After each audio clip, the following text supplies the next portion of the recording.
చెల్లించక తప్పదు. ఖబర్దార్, ప్రజలంతా తిరుగుబడే రోజులు దగ్గరలో ఉన్నాయని చెప్పేసి ఈ ప్రభుత్వానికి మనం అంతా కూడా అందరూ వామపక్షాలు ప్రగతిశీల శక్తులు హెచ్చరిక చేస్తా ఉన్నాం. తప్పనిసరిగా దేశవ్యాప్తంగా ఒక మహా ఉద్యమానికి ప్రధాన పాత్ర పోషించడానికి మన డి రాజా గారే మనం చెప్పాడు. నంబూరి కేశవరావు తీసుకుపోయి గుడ్డ కట్టుబడి చేసినారు ఆయన మావోయిస్టులు ప్రధాన కారణం. ఆయన దాని మీద న్యాయ విచారణ జరిగిపోయింటే దమ్ముడి న్యాయ విచారణ జరిపిస్తే వీళ్ళే నేరస్తుడిగా రుజువుతారు. ఇలాంటి ఒక దుస్థితి ఉన్నది. అందుకనే కమ్యూనిస్టు పార్టీ కార్యకర్తలు ఎక్కడికక్కడికి ఈ బీజేపీ ఏంటని పూర్తిగా మరి మతోన్మాద నియంతృత్వ పాసిస్తోనే పరిపాలిస్తారు. పౌరాకులను కాలరాస్తున్నాయి. అన్ని దుర్మార్గాలే సహజ వనరులను కట్టబెడతాం. మనం చూసాం. మనం ఇంగ్లాండ్లో వాడు నీరవ్ మోడీ, విజయ్ మాల్యా ఇద్దరు బ్రహ్మాండంగా క్లబ్లో డ్యాన్స్ చేసుకుంటా ఉన్నాం. వాళ్ళు ఎవరంటే నేరస్తులు. ఈ దేశంలో పంజాబ్ నేషనల్ బ్యాంకులో 7,500 కోట్లు విజయ్ మాల్యా కొలగొట్టుకున్నారు. మరి అలాగే నీరవ్ మోడీ వేల కోట్లు కొలగొట్టుకున్నారు. అంటే దొంగలంటే ఇంతటి దుర్మార్గమైన ప్రభుత్వం గతంలో లేదు. అందుకని ఈ దుర్మార్గమైన ప్రభుత్వానికి గుణపాఠం చెప్పేందుకు, నిలదీసేందుకు మరి ప్రజాశక్తి అంటే ప్రజలందరూ కూడా ఆ ఈనాడు ఉన్నటువంటి వామపక్ష ప్రగతిశీల ప్రజాతంత్ర శక్తులన్నీ కూడా ఒక వేదిక మీదకి వచ్చి ఈ మోడీ ప్రభుత్వంతో తాడు కూడా తెలుసుకోకపోతే ఇక హిందూ సెంటిమెంట్ మీద అందరూ హిందువులే, మెజార్టీ హిందువులే ఉంటారు. నిజమే. ఇక్కడ ఎప్పటి నుంచో ఉన్నారు. ముస్లింలు ఉన్నారు, క్రిస్టియన్లు ఉన్నారు, లేకుంటే పార్సీలు ఉన్నారు, జైన్లు ఉన్నారు, రకరకాల ఉన్నారు. అసలు భారతదేశమే ఒక సువిశాలమైన దేశం. ఇక్కడ వివిధ ప్రాంతాలు, భాషలు, భావాలు, సంస్కృతులు, సంప్రదాయాలు దేశం. ఈ దేశంలో సహజ వనరులు కూడా కొద్దిగా మన దగ్గర ఉన్న సహజ వనరులు ఏ దేశంలో ఇట్లాంటి వాతావరణం కూడా ఉండదు. మన దేశంలో అన్నీ ఉన్నాయి. బంగాళాఖాతం నుంచి మొదలుకొని కృష్ణా బేసిన్లో రకరకాల గుడాయి నుంచి మొదలుకొని అన్నీ మన దగ్గరనే మరి మన దేశంలో ఉన్నాయి.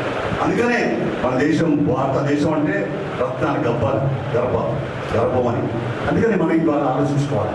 ఈ దేశంలో ఉన్నటువంటి మరి ప్రజల హక్కులను కాల్రాసేటువంటి ఈ మరి దుశ్చర్య చేస్తున్నటువంటి బీజేపీ ఎన్డీఏ ప్రభుత్వానికి మనకు చెక్ పెట్టేందుకు మరి ఎక్కడికక్కడికి కంకణబద్ధం కావాల్సిన అవసరం ఉందనేటువంటిది ఈ సందర్భంగా మీ అందరికీ పిలిపిస్తా ఉన్నాను. అలాగే మన పార్టీకి సంబంధించి కూడా మోడీ ప్రభుత్వం ఆ రకంగా ఈ దేశంలో గతంలో కూడా దాదాపు రైతు చట్టాలు మళ్ళీ గతంలో లాగా అన్న ధోరణమయమైతే ఇవాళ కార్పొరేట్ శక్తులకు మరి వాళ్ళకు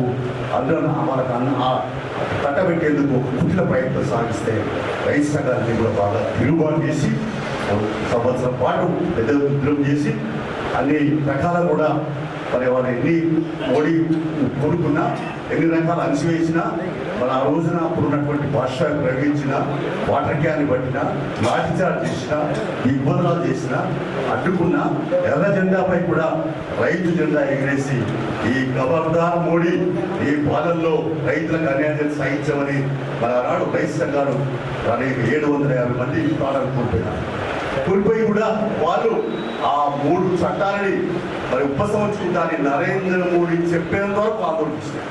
అయితే ఇంకా మోడీ దాన్ని అమలు చేయకుండా మాట తప్పుకునే పరిస్థితుంది. ఏదైనప్పుడు కూడా ఈ దేశంలో నల్ల చట్టాలు తీసుకోవాలి, ప్రజా వ్యతిరేక చట్టాలు తీసుకోవాలి, సీక్రెట్ చట్టాలు తీసుకోవడానికి ఈ ప్రభుత్వం వీలుతున్నది. ఈ మోడీ ప్రభుత్వాన్ని గుణపాటు చెప్పేందుకు మనమంతా కూడా కంకణబద్ధులు కావాలి. ఎక్కడికక్కడికి విస్తృతంగా ప్రచారం చేయాలి. అలాగే ఇంకా సహజ వనరులు మన అందరికీ తెలుసు. సహజ వనరులు గుంటలు, చెట్లు, తర్వాత అన్ని రకాల ప్రకృతి ఇదంతా కూడా ఎవరికి అప్పచెప్తా ఉన్నారు. ప్రభుత్వం అన్ని కూడా ఎవరికి రియల్ ఎస్టేట్ చేతులు. అలాగే గతంలో భూస్వాముల చేతిలో ఉంటే ఇప్పుడు రియల్ ఎస్టేట్ చేతిలో పోతాం. మళ్ళీ పేదవాడి బతుకు ఆఖరికి ఇళ్ల స్థలం కావాలని కూడా దొరికే పరిస్థితి లేకపోతున్నారు. అందుకే ఇలాంటి పరిస్థితుల్లో మరి మన పార్టీ ఎప్పటికి కూడా మీరు ఆలోచించాలి. ఇప్పుడు కూడా మనం ఈ దేశంలో ఈ రాష్ట్రంలో కానీ ఎక్కడ కానీ పేదోళ్ళ పక్షపాతిగా ఉండేది ఎర్రజెండా పార్టీ. అందులో ప్రధానంగా మనం చేస్తున్నది పేదోళ్లకు దున్నేవాడికి భూమి కావాలన్న పార్టీ ఏదైనా ఉందా? అనేక పార్టీలు ఉన్నాయి. కాంగ్రెస్, టీఆర్ఎస్, బీజేపీ, తెలుగుదేశం అన్నీ ఉన్నాయి. ఎప్పుడైనా పేదోళ్ళకి భూమి మార్చాలంటే ఉన్నాడా? పేదోళ్ళకి ఇలా స్థలాలు కావాలి, దున్నేవాడికి భూమి కానటువంటి పార్టీ భారత కమ్యూనిస్ట్ పార్టీ మన పార్టీ అనే విషయాన్ని మనం గర్వంగా చెప్పాల్సిన అవసరం కూడా ఈ సందర్భంగా తెలియపరుస్తాం. అంతేకాదు మనం అనేక త్యాగాలు, పోరాటాలు, ప్రజాస్వామ్యాన్ని కాపాడుకోవాలా, సంరక్షించుకోవాలా అనే దాని మీద మనం పోరాటం ఉద్యమం తీస్తాం. ఇవాళని కూడా ఇంకా మనం ఏదైతే రాజ్యాంగంలో పొందుపరిచిరో ఆ హక్కులు అమలు కావట్లేదు. మూడు గుడ్డ నీడ విద్య వైద్య సౌకర్యాలు ఏమి ఇవ్వాలా? ఇప్పటికి ఉపాధి అవకాశాలు లేవు. ఇలా మీకు ఈజీఎస్ వచ్చింది లేదా గ్రామీణ ఉపాధి పథకం వచ్చింది, కూలీల కింద పని దొరుకుతుందంటే ఎవరు చేయబట్టి వచ్చినాయి చట్టాలు? ప్రభుత్వ భూములు అసైన్మెంట్ చట్టాలు ఎట్లా వచ్చినాయి? భూసంస్థ చట్టాలు ఎట్లా వచ్చినాయి? లేదా ఇవాళ అటవీ భూముల చట్టం ఎవరు తెచ్చారు? సమాచార చట్టం ఎట్లా వచ్చింది? లేదా ఇలాంటి పౌర హక్కులు ఎలా వచ్చినాయంటే మన పోరాటాల వల్లే, మన త్యాగాల వల్లనే ఇవాళ చట్టాలు వచ్చినాయంటే ఆనాడు 2004లో యూపీఏకు మనం ఇవన్నీ కనీస కార్యక్రమంలో కనీస అవసరాల కార్యక్రమం చెప్పి రాయించడం ద్వారానే ఈ చట్టాలు వచ్చినాయి. ఇవాళ చట్టాలు అవి కూడా ఈజీ చట్టం వచ్చిన తర్వాత తన నిధులే కేటాయిస్తున్నాడు ఈ మోడీ ప్రభుత్వం. అసలు నెల రెండు ఇవాళ రకరకాల పనులు ఒకే దేశం ఒకే పన్ను ఒకే విధానం అని అన్నాడు. మరి ఆ రకంగా అదేందో చట్టాలు తీసుకొచ్చి మరి ఇవాళ అన్ని రకాల కూడా పన్నులు వేస్తున్నటువంటి పరిస్థితి. ఇవాళ ఒక రకమైనటువంటి పన్ను లేదు. పెట్రోల్ కేంద్ర శుల్కం, కేంద్ర రాష్ట్ర శుల్కం అన్నీ కూడా వేసినాయి. వాళ్ళ ఒక రకమైనటువంటి పద్ధతులలో పన్నులు అడుగులుగా వేస్తూ ప్రజలను వెనుబారమవుతున్నటువంటి పరిస్థితికి మనం చూస్తూ ఉన్నాం. ఇంకోవైపు ఇవాళనేమో ఒకే దేశం ఒకే ఎన్నికలు విధానం చెప్తాం. అంటే మన మజిలీ ఎన్నికలు తీసుకొస్తాం. ఒకేసారి రాష్ట్రాలకు దేశానికి ఎన్నికలు గతం లేదా 1952లో మొదటిసారి పార్లమెంట్ ఎన్నికలు జరిగినాయి, అసెంబ్లీ కలిసే జరిగినాయి. మొన్నటిదాకా కూడా మన తెలంగాణలో ఈ కేసీఆర్ ముందస్తు అసెంబ్లీ పెట్టుకోకపోతే పార్లమెంట్ అసెంబ్లీ ఒకసారి జరిగింది. దానికి ఏదో కొత్త నినాదం పెట్టి మళ్ళీ ఇప్పుడు ఏదైతుందో ఉత్తరాది రాష్ట్రాలకు దక్షిణ రాష్ట్రాలకు చిక్కు పెట్టి వాళ్ళ డిలిమిటేషన్ అంటే పునర్విభజన చట్టాల పునర్విభజనతో మళ్ళీ ఒక రకమైనటువంటి ఒక నినాదాన్ని కొత్త నిధా తీసుకొచ్చి మన సీట్లు ఎక్కువ పెంచుకొని మళ్ళీ అధికారులు రావాలి. అడ్డమైన దాని దొరికైనా కూడా అధికారులు ఉండాలంటే తహత పట్టుకున్నటువంటి పరిస్థితి మనం చూస్తాం. అందుకని ఈ రోజున దక్షిణాది రాష్ట్రాలలో మన భారత కమ్యూనిస్ట్ పార్టీ రాష్ట్ర పార్టీ ఐదులో కూడా మనం ఈ నిరసన చేశాం. అలాగే ఈ మావోయిస్టుల అంతానికి సంబంధించి నిరసన చెప్పాం. అనేక వ్యాసాలు కూడా సాంబశివరావు గారు రాశారు, నేను రాశాను. ఏదైనా ఈ మావోయిజం మార్క్సిజం చేసిన సిద్ధాంతాన్ని ఇది ఎవడు ఆపలేదు, ఎవడు ఎన్కౌంటర్ చేయలేడు. అధికారిగా మావోయిస్టులను చంపచ్చు, కానీ సిద్ధాంతాన్ని ఎవడు వాడు మోడీ కానీ లేదా అమిత్ షా తాత కానీ మోడీ తాత కానీ దిగొచ్చినా కూడా ఈ సిద్ధాంతం ఎవడు ఎన్కౌంటర్ చేయలేడు. సిద్ధాంతం శాస్త్రమైంది, అజేయమైంది అని చెప్పి ఈ సందర్భంగా తెలియపరుస్తాం. అందుకనే ఇలా మనం అందరినీ కూడా ఆలోచించుకోవాలి. ఇలా ఎక్కువైపోతుంది దేశం, ఎవరి పాలైతున్నా ఎవరైతున్నా గతంలో రాజరిక పరిపాలన ఇవాళ ఆ ముసుగులోనే కంటిన్యూగా ఉన్న తర్వాత మళ్ళీ వాళ్ళ అధికారాన్ని కొనసాగించేటువంటి ఎవరున్నారు ఇవాళ ప్రజాపతి. బాగా ఆలోచిస్తే డబ్బున్నోళ్ళే, డబ్బు లేనుడు ఎవరు కూడా ప్రజాసేవకులు కనుమరుగైతామన్నారు, ప్రజా రక్షకులు అధికారం పొందుతారు. ప్రజల పక్షాన ప్రజల చేత ప్రజల ద్వారా ప్రజా ఉద్యమాన్ని నిర్వహించే వాళ్ళు తగ్గిపోతున్నారు శాస్త్రవాళ్ళు పార్లమెంట్. అందుకనే సగటుగా చూస్తే కోట్ల శ్రీమంతులే నేను ప్రజాపతి అవుతున్నటువంటి పరిస్థితి. అందుకనే మనం అందరం కూడా ఆలోచించుకోవాలి, ఎటువైపోతుంది దేశం, ఇలా మనం ఎక్కడున్నాం అనేటువంటిది ఆలోచించుకొని మరి ఇంకా మనం మన పార్టీ బలోపేతానికి పునర్భద్రత కావాలి.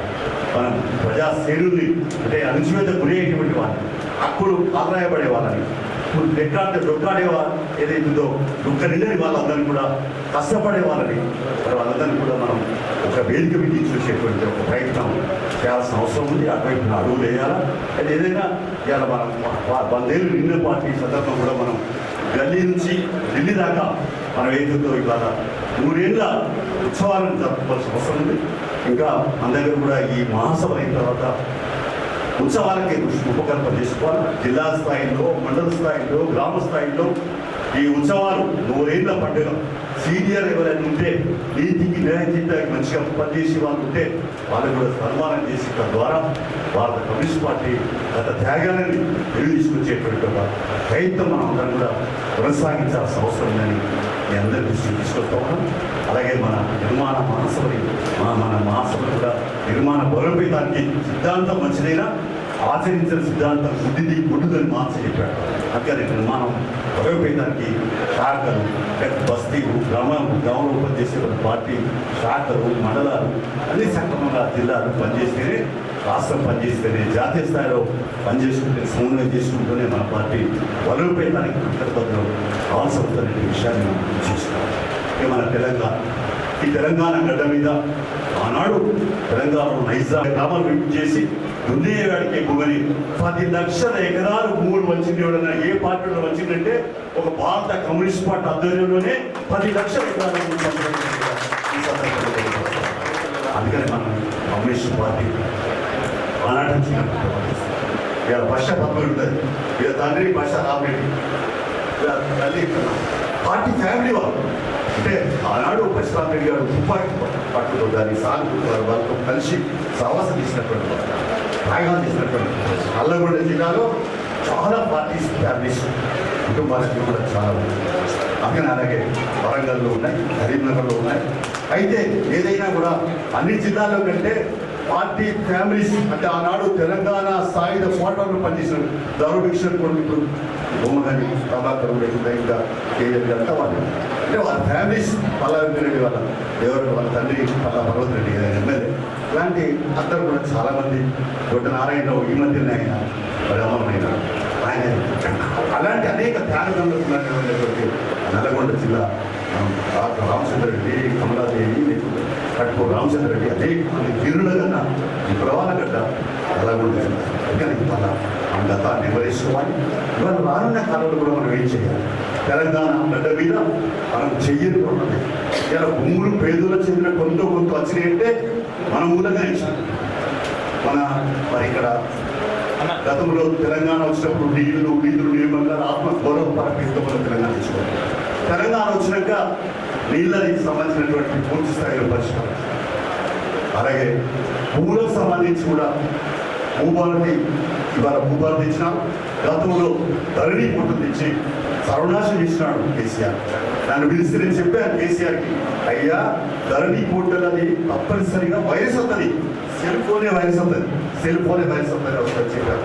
అట్లాగే వచ్చి చాలా ఇటువంటి మీద ఊరు పోయి మరి ఎక్కడికి మన టీఆర్ఎస్ నాయకులు కార్యకర్తలకే వరవాహినిగా వరప్రసాదంగా మారిపోయి 2 కోట్ల రూపాయలు గడిచిన పరిస్థితి. అందుకని ఇలా ధరణి పోర్టల్ అది ఎంతో దుర్మార్గంగా అన్ని నీది నా భూమి నా భూమి ఈయనకి రాయభూమి అట్లా రకరకాలుగా చేసిన పరిస్థితి. ఇప్పుడు ఏమంటారంటే ప్రభుత్వము భూభారతి చట్టం తెచ్చి మేము సర్వే నెంబర్ మొదటి నుంచి మనం చెప్తుందంటే భారత కమ్యూనిస్ట్ పార్టీ చెప్తుంది సర్వే నెంబర్ వారిగా సమగ్ర సర్వే. అంతేకాకుండా ఎక్కడికక్కడ ఒక సర్వే నెంబర్ రూపాయలు పట్టమని ఇంకో సర్వే మరి సవరణ చేయాలి. దీనికి ఒక పెద్ద ఎక్సర్సైజ్ చేయాలి. గతంలో కూడా మరి ఇక్కడ మనం నిజామాబాద్ను అప్పుడు కోరియర్ తీసుకొని సర్వే చేసినాము, పూర్తి స్థాయిలో చేయలేకపోయినాం. కాబట్టి ఇంకా కూడా ఆనాడు నేను కూడా శాస్త్రంలో ఉన్నప్పుడు వైఎస్ రాజశేఖర్ గారు మేమంతా కూడా మరి ఆ రోజును చర్చించి ఈ భూమి సమస్య పైన పెద్ద ఎత్తున పోరాడి కోనేరు రంగాల్లో కమిటీ చేశాం. ఆయన సిఫారసు చేసిన అమలు కాదు. ఎప్పుడు చట్టాలు వస్తాయి అమలు కావు. చట్టాలు తెచ్చడానికి పోరాటం చేసి మనం అంతే, చట్టాలు వచ్చినా కూడా అమలు కొరకు పోరాటం అలా చేయాల్సి వస్తుంది. అంటే ఇంతటి దుర్మార్గమైన వ్యవస్థ ఉంది. కాబట్టి ప్రజల్ని నమ్మించేందుకు చట్టాలు తీసుకొస్తారు, మళ్ళీ అమలు చేసే సిద్ధం ఉండదు.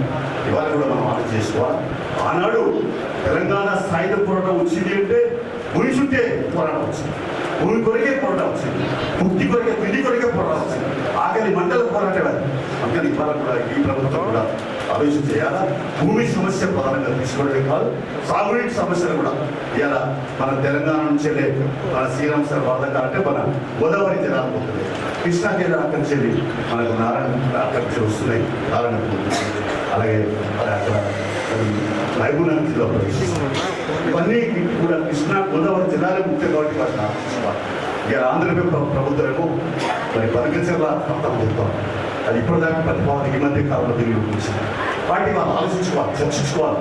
2 ప్రభుత్వాలు కూడా మాట్లాడుకొని ఈ సాగునీటి సమస్య మీద ముఖ్యమంత్రులు ఆ కమిటీ ఒక రాష్ట్ర కేంద్రంలో కమిటీ కూడా వేసారు, మంచిదే. దాని ద్వారా చేయాలి.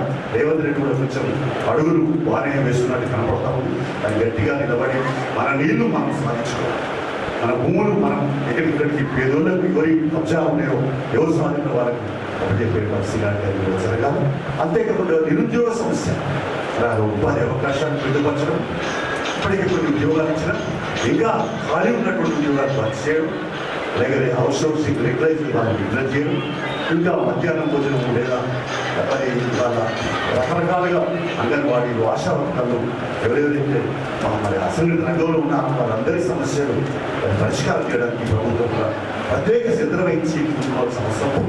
ఇలాంటి సమస్యల మీద ఇందిరాబాద్ ధర్నా చౌకేస్తే కూడా మన మగ్దుం మోనే ఆనాడు పోరాటానికి విధేయంగా అయ్యి ఆనాడు మరి అక్కడ ఇందిరాబాద్ ధర్నా చౌక్ను సాధించమంటే మన భారత కమ్యూనిస్ట్ పార్టీ నాయకత్వంలో అన్ని వామపక్షాలను ప్రజా సంఘాలను కలుపుకొని పెద్ద ఎత్తున పోరాటం చేసి ఇవాళ ఇందిరాబాద్ ధర్నా చౌక్ కొనసాగుతుందంటే పోరాటాలు చేసిన పోటీ వెళ్ళి కూడా సాధించిన ఘనత మన ఎర్రజెండా పార్టీలు గత వామపక్షాలకు సంబంధించిన వాళ్ళే హక్కుల పార్టీ.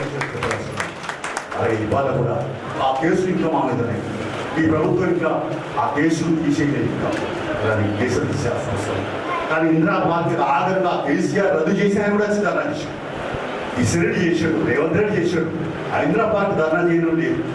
కాబట్టి ఇవాళ కూడా అంటే ప్రజాస్వామ్యాన్ని నిలబెట్టాలా, కాపాడాలా, ప్రజా హక్కులను నిలబెట్టాలా, హక్కులను ఎవరైనా కాలు రాస్తే ఉద్యమించాలా, అది ఎదిరించాలా, పోరాటం చేయాలనేటువంటి కాన్సెప్ట్తో మనం పనిచేస్తాం. ఇవాళ కూడా సమస్య చాలు. మీరు కాంగ్రెస్ అందరూ కూడా ఆలోచించాలి. నేను ఏదో నేను శాఖ సెక్రటరీని, లేక కార్యవర్గం, నేను మండల సెక్రటరీ, జిల్లా సెక్రటరీ కాదు. ఒక క్రియేటివిటీ, ఒక చేంజ్, ఒక మార్పు. అక్కడ ఊళ్ళో సమస్యలు ఏంటి? ఇలా అరువైన వాళ్ళకి ఇళ్ళ ఇస్తా ఉన్నారా? రేషన్ కార్డు అందరికి వచ్చినాయా లేవా? లేదు. పెన్షన్లు అందరికి వస్తున్నాయా లేవా? ఏం సమస్య ఉన్నది? భూమి సమస్య అది రకాల గురైతే మరి ఎందుకు మనం ఉన్నాం? ఎర్రజెండా పార్టీ మనం అక్కడ ఎదిరించాలి. అన్యాయకాంత గురైనటువంటి భూముల్ని, ప్రభుత్వ భూమిని పరీక్షించడానికి పోవాలి. ఒక వీరోచితమైనటువంటి, ఒక మిలిటెంట్ పోరాటాలు, ఒక క్రియాశీలమైన పోరాటాలు, ప్రజల పక్షాన, ప్రజల మధ్య నిలబడి, ప్రజల చేత, ప్రజల ద్వారా, ప్రజల కొరకు పోరాటాలు నిర్వహించడానికి పోకపోతే మన కమ్యూనిస్ట్ పార్టీ ఈ సిద్ధాంతం మరి ఇవాళ మనం ప్రజల పేదలకు న్యాయం చేయడానికి మన సిద్ధాంతం. కాబట్టి వాళ్ళ కష్టానికి సరైన పద్ధతి రావాలి. సరైన కూలి చేయకపోతే, సరైన పని చేయకపోతే పుట్టాడుతున్నాం. జైటీసీ మొత్తం కార్మిక సంఘాలు న్యాయం వస్తుంది. రైతు సంఘం రైతులకు సంబంధించి, వ్యవసాయ కార్మిక సంఘం బీజేపీ కూలీలు, ఇతర సమస్యలకు సంబంధించి, అలాగే యువజన, విద్యార్థి, మహిళ, అలాగే అన్ని రకాల వృత్తి సంఘాలు కూడా, ప్రజలట్టే మండలితో సహా అన్ని సంఘాలు కూడా ఇవాళ మన పార్టీ అభ్యర్థులు కొనసాగుతున్నాయి. ఒక మాటలు చెప్పాలంటే భారతదేశంలో మొట్టమొదట ప్రజా సంఘాలు పెట్టి ఆ సంఘాల ద్వారా ప్రజలను సమీకరించడంలో ప్రధాన పాత్ర పోషించింది. అసలు రాజకీయ ఉన్మానం పెట్టింది, ప్రజా సంఘాలు రూపకల్పన చేసింది కూడా సిపిఐ పార్టీ, మన పార్టీ అని కూడా అందుకని రానున్న కాలంలో కూడా మనంతా కూడా ప్రజల మధ్య ఉంది. ప్రజల చేత ప్రజా ఉద్యమం నిర్మించేందుకు అక్రమతులు కావాలని, అటువైపు ప్రయాణం చేయాలని అప్పుడే నిజామాబాద్ జిల్లా చూస్తూ ఉన్నాం. చాలా సంతోషం. ఇవ్వాలి ఒక కొత్త రోడ్లు కూడా కనపడుతూ ఉన్నారు. మంచిదే, మంచి పరిణామమే. మీరు సమయాన్ని కూడా నాకేముంటుందా మంచిగా రోడ్డు బాగాలేకపోతే లేటేగా ఇక్కడ టైం ప్రకారంగా పంక్చువాలిటీగా నేను అనుకునేది ఎప్పుడు కూడా టైం అంటే టైం. ఆ ప్రకారంగా మీరు మహాసభ ప్రారంభించినందుకు మీ అందరికీ నా వైపు నుంచి నాయకత్వాన్ని మీకు కూడా శుభాకాంక్షలు. భవిష్యత్తులో కూడా మన టైం సిస్టమేటిక్గా పోవడానికి వీళ్ళందరూ కూడా కంట్రోల్ పోవాలని కోరుకుంటూ పార్టీ ఇచ్చిన పిలుపులను, పార్టీ ఇచ్చిన బాధ్యతలు సరిగ్గా నిర్వర్తిస్తూ ఒక మగవాడి పార్టీగా నిజామాబాద్ జిల్లాలో మన పార్టీ ఎదుగుదలకి మన ప్రజా సంఘాలు మరింత బలోపేతం కావడానికి మీరు ప్రతి ఒక్కరు కూడా ప్రతిజ్ఞ తీసుకొని కంకణ బదులు కావాలని మీ అందరికీ పిలిపిస్తూ ఈ మహాసభ ద్వారా మనం భవిష్యత్ పార్టీకి వెళ్దాం, మన పార్టీ బలోపేతం చేసుకుందాం. ఇది స్ట్రైకింగ్ కెపాసిటీ అంటే పోరాడే పార్టీ, పోరాడే శక్తి ఉన్నటువంటి పార్టీ, త్యాగాలు చేసే పార్టీ అనేటువంటి ఒక ప్రతిష్టను ప్రజలు ఇన్వడింపజేసుకుని కంకణ బదులు వారిని పిలిపిస్తూ ఈ అవకాశం కల్పించిన నాయకత్వానికి మీ అందరికీ పేరు నమస్కారం చెప్తూ సెలవు. మహాసభ ప్రారంభంలో జాతీయ, అదే రకంగా రాష్ట్ర పరిస్థితులు, పార్టీ నిర్మాణం మీద సుదీర్ఘమైనటువంటి ఉపన్యాసం ఇచ్చినటువంటి చాడా వెంకటరెడ్డి గారికి, మరొక మంచి ఉత్తేజవంతమైనటువంటి సందేశాన్ని ఇచ్చినటువంటి చాడా గారికి ధన్యవాదాలు తెలియజేస్తూ, ఇప్పుడు మహాసభ ప్రారంభ సూచకంగా జెండా ఆవిష్కరణ చేసినటువంటి మన జిల్లా సీనియర్ నాయకుడు కామ్రేడ్ కంజర భూమన్న గారిని మాట్లాడాల్సిందిగా కోరుతాము. మన మహాసభల విజయవంతానికి, మనకు ఉత్తేజన చేయడానికి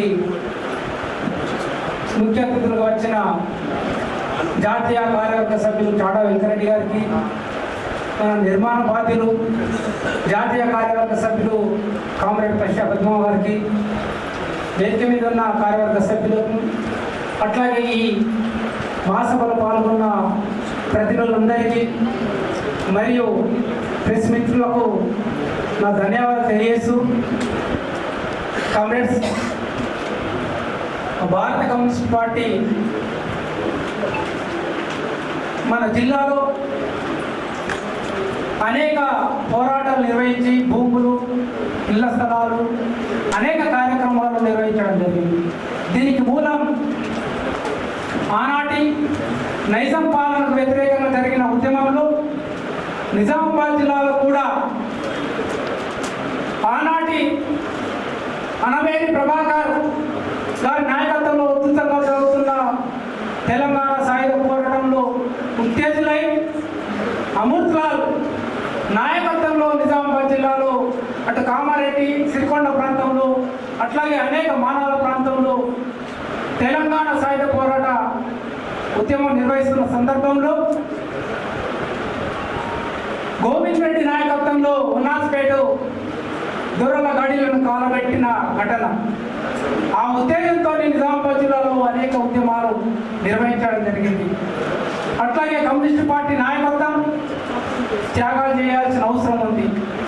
మన జిల్లాలో మాకన్నా ముందున్న నాయకత్వం చూస్తే గోవింద్ రెడ్డి కానీ అబ్దుల్ రెహమాన్ కానీ, అట్లాగే కన్నెగండి వెంకటేశ్వర కానీ, గడ్డం వెంకరెడ్డి కానీ, అట్లా ఇప్పటికీ ఉన్న సీనియర్ నాయకుడు నరసింహారెడ్డి, వీళ్ళు అనేక ఉన్నత చదువులు చదివి ఇవాళ ఉన్నత కుటుంబంలో పుట్టి, కన్నెగండి వెంకటేశ్వరరావు అయితే 68 ఎకరాల ఆసామి. తాను చనిపోయే నాటికి ఇప్పుడున్న పూర్తిగా సమాజంలో అనేక రుగ్మతలు రావడం జరుగుతుంది. అయినా వాటిని అధిగమించడం కోసం మనం నిత్యం నెమర వేసుకోవాల్సిన అవసరం ఉంది. మనం ఏ విధంగా బతుకుతున్నాం, మన పక్క వాళ్ళు ఏ విధంగా బతుకుతారు, అట్లాగే మనం అలా కాకుండా ఎవరు ఎంతవరకు పని చేసినా మనం వాళ్ళ సేవలు తీసుకోవాల్సిన అవసరం ఉంది. అందుకోసమే ఏదున్నా పాజిటివ్తో మనం పనిచేసినాడు మన పార్టీని ఇంకా ముందుకు తీసుకుపోవడం కోసం అవకాశాలు ఉన్నాయి. కనుక ఆ నేపథ్యంలో మన జిల్లా నిర్మాణం కూడా రాబోయే రోజుల్లో మనమంతా ఒక యూనిటీగా, ఐక్యంగా మరి మన పార్టీని, మన ప్రజా సంఘాలను నిర్మాణం చేసుకుని ముందుకు పోయినాడు. ఈ జిల్లాలో ఒక మనగాడి పార్టీగా మన సిపిఐ పార్టీని గుర్తించగలుగుతారు. ఎందుకంటే నేను చెప్పగలుగుతున్న ధైర్యం ఉంది. మేము ఎమ్మెల్యే పార్టీ నుండి వచ్చినా ఇవాళ వాటి పరిస్థితి ఏ విధంగా ఉందన్నది మనం చూస్తున్నాం. ఒక పార్టీ ఇలా బలంగా ఉన్నాయి, ఇలా 4 పార్టీలుగా నిజామాబాద్ జిల్లాలో ఉంది. ఇవాళ వాళ్ళంతా మనం అక్కడ చూస్తున్న పరిస్థితి ఉంది.